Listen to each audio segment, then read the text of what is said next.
வேர்ல்டுலேயே heart டிசீஸில் இறந்து போகிறது India taking number 1 position in the world. People dying due to heart disease.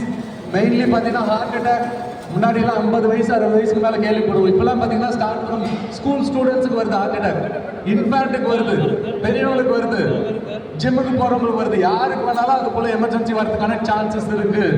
அதே போல் sudden cardiac arrest, அப்படியே பேசிட்டே இருக்காங்க, மயக்கம் போட்டு அப்படியே விழுந்துருக்காங்க. ஆம்புலன்ஸ் வந்து செக் பண்ணி பார்த்தா ஆல்ரெடி இறந்துட்டாங்கன்னு சொல்கிறாங்க. அதே போல் நடந்து போயிட்டே இருக்காங்க, கொலாப்ஸ் ஆகி கீழே விழுந்துடுறாங்க. ஸோ டாக்டர் என்ன சொல்கிறாங்க அப்படின்னா அதில் 70% 80% பேர் உயிரை காப்பாற்றலாம். எப்படின்னு பார்த்தீங்கன்னா அந்த டைமுக்குள்ளே நம்ம ஃபர்ஸ்ட் எய்ட் பண்ணணும். இன்னைக்கு பார்த்தீங்கன்னா we are celebrating world first aid day. இந்த வேர்ல்டு ஃபர்ஸ்ட் எய்ட் டே பார்த்தீங்கன்னா வேர்ல்டு ஃபுல்லாக எல்லா இடத்துலையும் அதுக்கான அவேர்னஸ் நம்ம கிரியேட் பண்ணுறாங்க. இன்னைக்கு நம்ம சென்ட்ரல் ரயில்வே ஸ்டேஷனில் நம்ம உயர் அதிகாரிகளோட சப்போர்ட்டில் இந்த மாதிரி ஒரு ஆப்பர்ச்சுனிட்டி நமக்கு கிடைச்சிருக்கு. நிறைய பேருக்கு இந்த ஆப்பர்ச்சுனிட்டியே கிடைக்காது. எதுக்காக சொல்கிறேன்னு பார்த்தீங்கன்னா